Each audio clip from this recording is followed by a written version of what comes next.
You have to have a clear objective for every meeting you hold with a prospect. If not, as Yogi Berra once said, if you don't know where you're going, you'll end up somewhere else.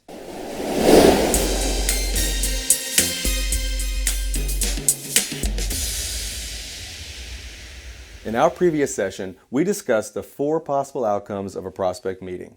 A no from the buyer, sometimes called close lost. A continuation, an advance, or everyone's favorite, a yes from the buyer, sometimes referred to as closed won.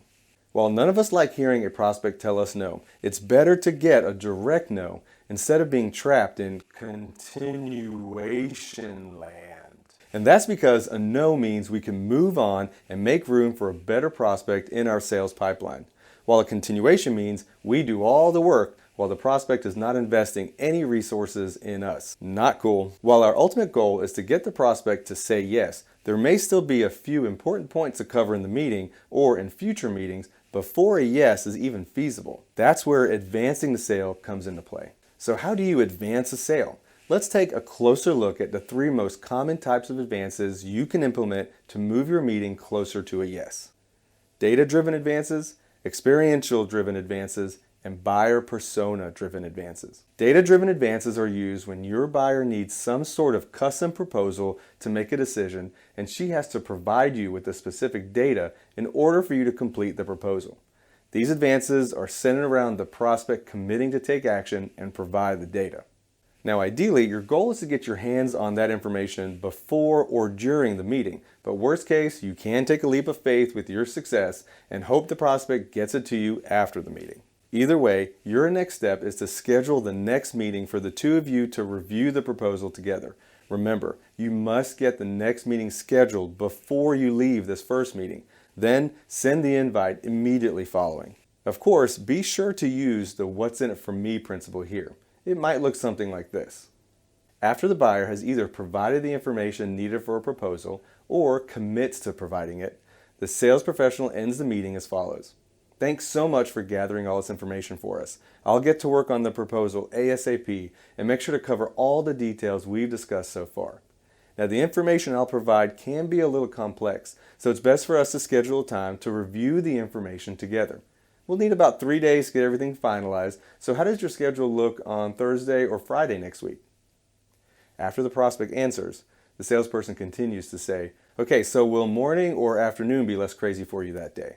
And continues to set the next meeting. Here's the best part. Once you have the next meeting on the books, even if the prospect fails to provide the information, at least you have a scheduled time on the calendar to regroup. Experiential-driven advances are utilized when the best way to display your value proposition and/or your unique selling proposition is by initiating a trial or first-hand view of your product, such as a factory tour or an actual trial session.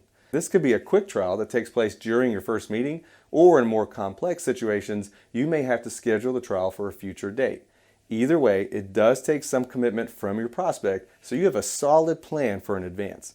Again, be sure to schedule the next meeting before you leave this first meeting. In some cases, it's best to work backwards from the goal start date you set with the buyer in a previous meeting or previous discussion, and include how long they will need for that trial and for the evaluation of the trial. Also, as the person responsible for your own success, you want to make sure you have scheduled meetings to connect with your prospect during that trial period.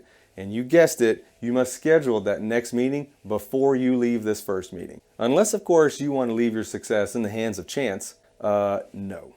The conversation may look something like this.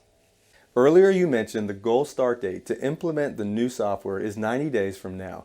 So considering a 10-day trial and 5-day evaluation period, along with a 30-day deployment timeline, it looks like you'll want to start the trial date no later than next Tuesday. To make sure you'll get the most out of your trial period, it's best to schedule a time for us to regroup around day 2 or 3. Now, how does your schedule look on Thursday or Friday? And of course, continue to narrow down the close from there so you have the next meeting scheduled on the books. Buyer persona-driven advances are used when there are multiple decision makers involved in the purchase decision, and your goal is to meet with as many of them as possible.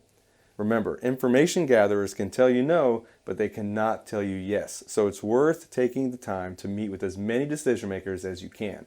Sometimes you'll come across information gatherers that don't want to introduce you to other decision makers in the company.